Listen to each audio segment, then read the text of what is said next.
Hey, Annie, are you there? There's something that I'd like to talk to you about. You see, my nephew just told me that he was going to be getting married. Did you hear about this? Oh, hello, Martha. No, I hadn't heard that he was getting married, but congratulations, that's great. What are you talking about? Of course this isn't great. This isn't great at all. It's so much more than great. It's fantastic. It's incredible. Oh, I see. Well, I'm sorry that I lacked the proper enthusiasm. Do you have any idea who it is that Andy is going to be getting married to? I heard that his fiancé makes a solid $1 million every year. Not bad for a woman, huh? So Andy's fiancé makes $1 million salary? Well, that really is something, I have to admit. Not only that, but she also comes from a very rich family with lots of money themselves. And to top it all off, she even went to one of the top schools in the nation. Oh my, where are my manners? I really shouldn't be talking about how great this woman is to someone like you. I'd hate for you to get jealous. No, it's really fine. I think it's great that Andy is going to be marrying someone so smart and successful. You really are a bad actress, do you know that? I know that you're just boiling over with jealousy right now, aren't you? You know that no matter how hard you try, you'll never be able to live up to a woman like that. I just wish that my son could have someone more like her and less like you. I mean, doesn't my son know that you didn't even go to college? What was he thinking getting with you? Well, I may not have gotten my bachelor's degree or anything like that, but I did manage to earn an associate's for some job training. Are you really trying to brag about having an associate's degree? That's nothing. It's meaningless. But what else should I expect from someone raised by a single father? My Orwell should have known that you never make a good wife for him. I'm sorry, Martha, but just what is it about me exactly that you think makes me a bad wife? I'd also appreciate you not talking about my dad in that way. He worked hard all his life to make sure I was raised right. You really think that you could ever be raised right in a family where your mom walked out on you and just left you two alone together? There's no way that a useless man could ever raise a daughter right without the influence of a woman around. And that's how I know that you're not wife material. Oh, I just really wish that Orwell could wake up and realize that too. I'm not sure where you're getting your information from, but my mom didn't walk out on us. My parents discussed things before getting their divorce, and it was all mutually agreeable. But surely you've noticed that compared to other women getting married, you're woefully unprepared, right? I mean, you don't even know how to take care of a house all by yourself. Well, I suppose someone who has never done anything in her life but be a homemaker would think that of my skills, yes.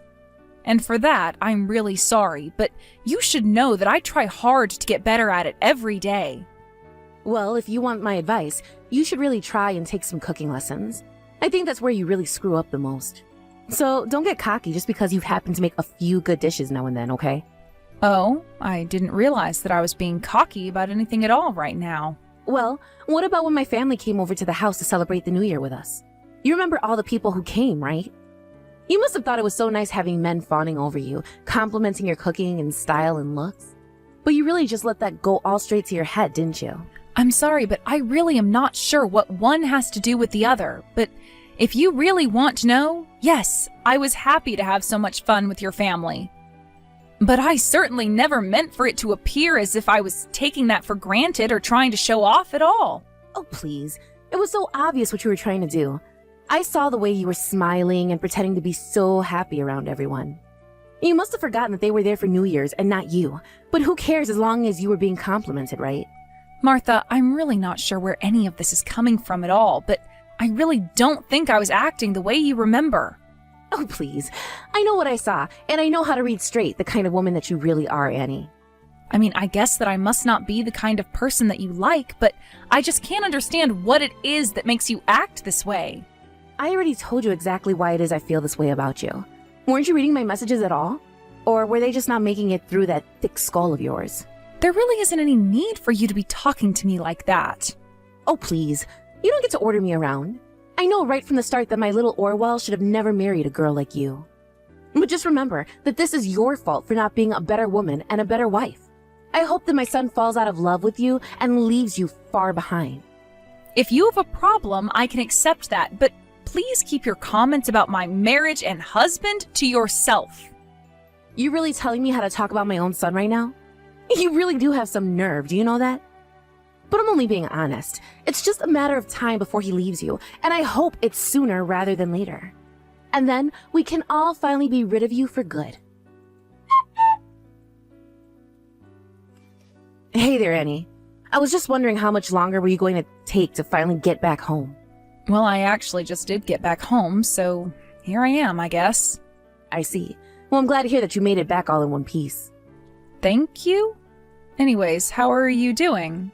Did you also just get home from the family reunion? Well, if you really must know, I actually went to a nice little family gathering today. It was pleasant and relaxing and not stressful in the least. Okay, well, those are all good things. It sounds to me like you had a good time catching up with the family then.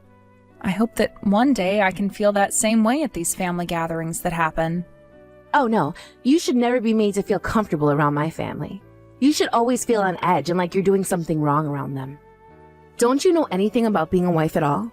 Don't you see how arrogant that was of you to say? Was it really? I don't even know what I did. You really are sad, do you know that? You barely helped at all in the kitchen, and you were completely useless. You humiliated me in front of everyone. I really don't think that's fair. I was doing a lot of cooking and was only able to eat after everyone else had been served.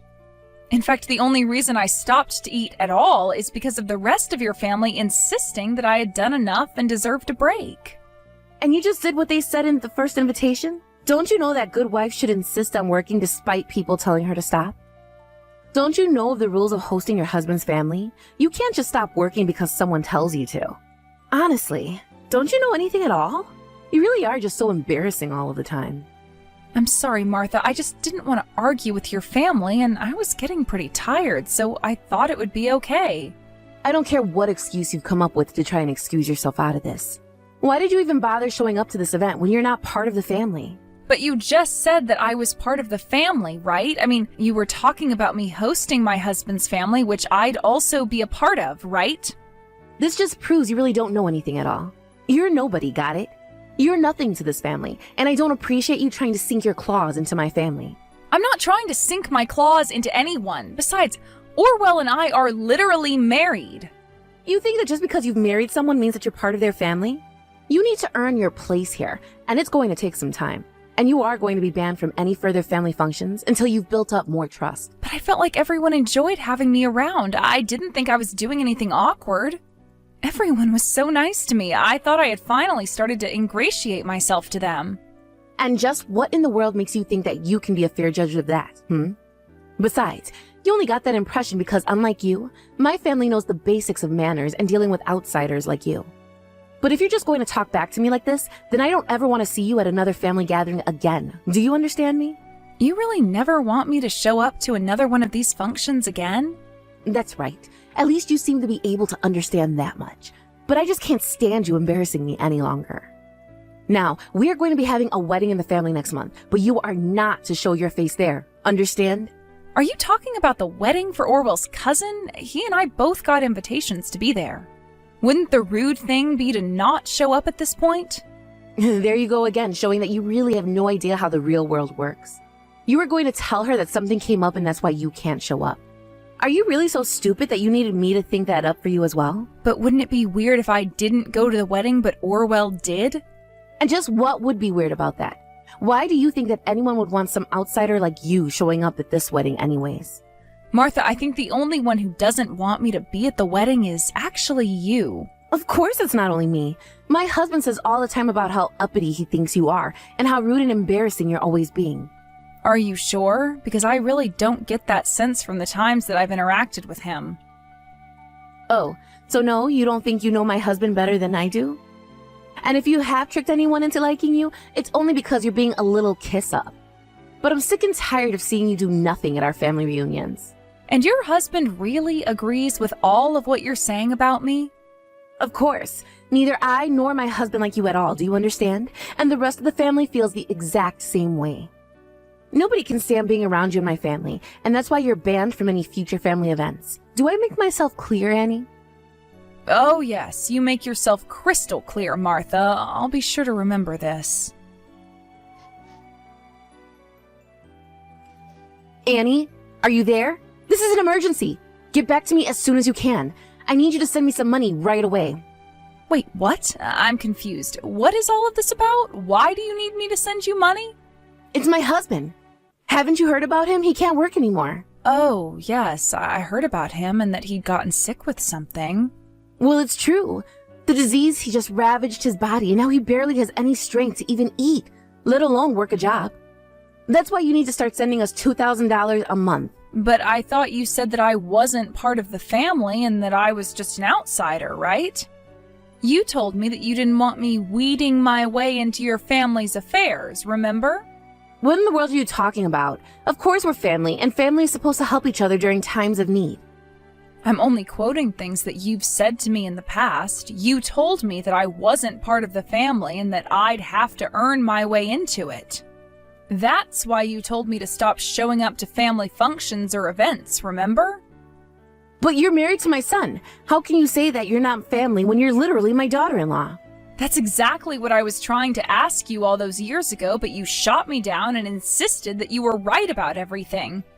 But the only people we think of as our parents now are my parents. You're the one who's nothing to us now. You're not a part of this family. I knew it. I knew that you were no good, useless wife.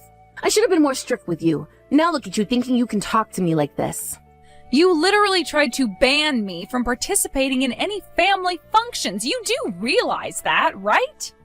If you didn't like the consequences of what you said to me, then you shouldn't have said that in the first place. Why don't you try being a bit more of an adult and take responsibility for the things that you've said? Because I am not going to sit here and pretend like you didn't start all of this first. You rude little ingrate. You really are just horrible, do you know that? How dare you try and talk to your own mother-in-law that way?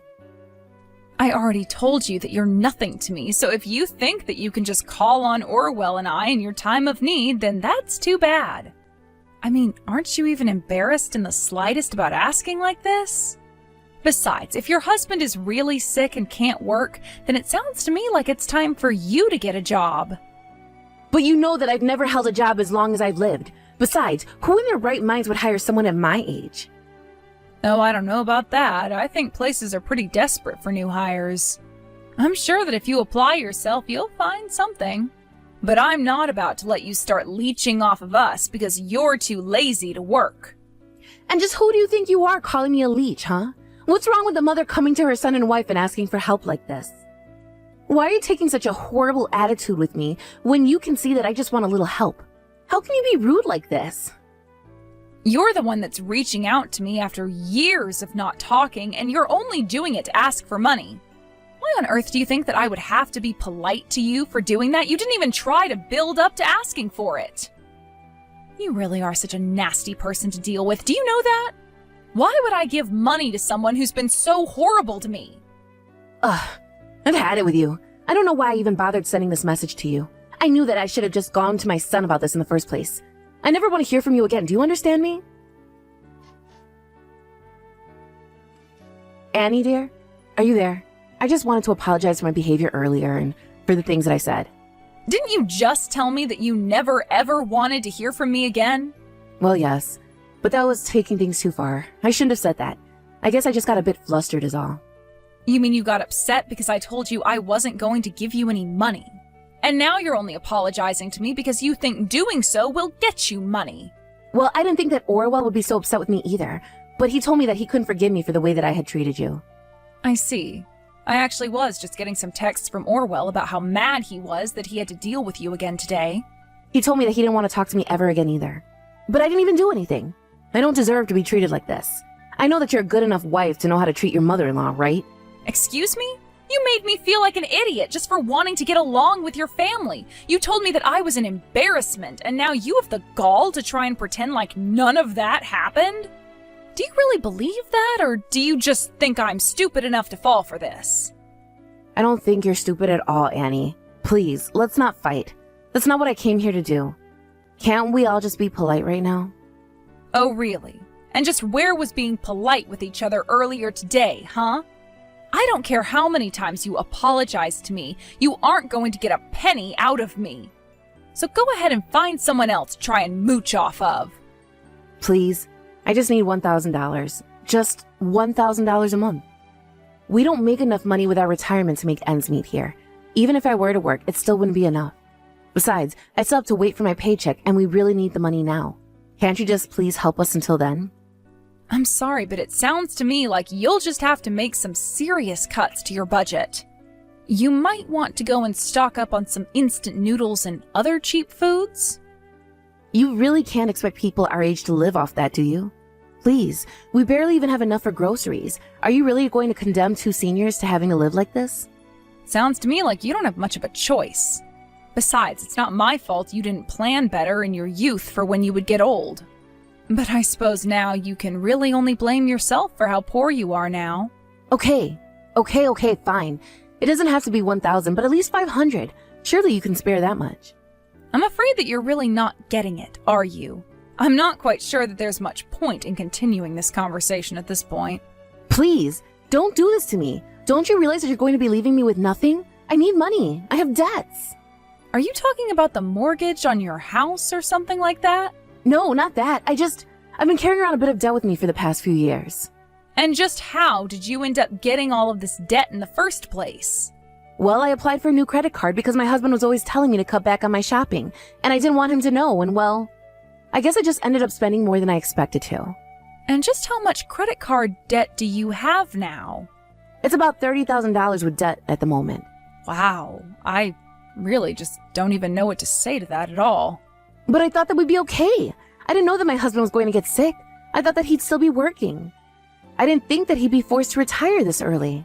I see. And so I take it that you also don't have any savings at all to help pay off this debt then? It sounds to me like you're in a really bad situation, aren't you? And do you really think that we're going to help you out with this even after all you've said to me? Because it's just not going to happen. You both are just going to have to figure out how to live like this now. You mean you don't feel bad for my husband at all? You don't care that he's ill and can't work and needs help? You know, I hoped that your husband might have been different, but after the way you treated me, I realized that even if he didn't say anything about me directly, he would always laugh at jokes at my expense. I never felt like I was treated that way by any other member of your family, so now you two are on your own. Now, please, just keep your word this one time and never contact me or my husband again. After that, I heard through the grapevine that Martha did end up finding a job after all. But since she had so little work experience, she was fired from every place that would hire her on. As Martha tried to look for a job that she could handle, her and her husband had to sell their house and downsized greatly. Martha had tried applying to many jobs, but it took her a while to realize that the only one that would hire her would be ones that required no kind of skills or education. She hoped to find at least a desk job where she wouldn't be asked to do so much, but she ended up having to take on multiple part-time jobs, many of which ended up letting her go. Apparently what had happened to Martha's husband was that he collapsed due to overwork. For years, he had been the sole breadwinner and kept the house running by working overtime almost every day. And yet, despite his condition, after Martha began working, neighbors began to talk about how loud fights could be heard from their new tiny apartment. In the end, it sounded like Martha wanted to get a divorce, but knew that doing so would only hurt her financial situation further, and so she couldn't bring herself to do it. As time passed, however, the stress of living a life like that began to show on both of them. As for Orwell and I, we only keep in contact with my parents and almost never talk about Martha. My parents really love Orwell and think of him as the son that they never had. And Orwell does a great job taking care of them and helping out around the house when he's able to. Of course, I never wanted things to go the way they did with his parents, but I'm happy that we could still find family that love and care for us and that we can do the same for them in return. We still keep in touch with the rest of Orwell's family too, and they've all apologized for the way that Martha had treated me. They respect our choice not to talk to Orwell's parents, but still make an effort to include us in things where they won't be attending. Thank you for watching. If you liked this video, please give it a thumbs up and don't forget to subscribe to see more content like this.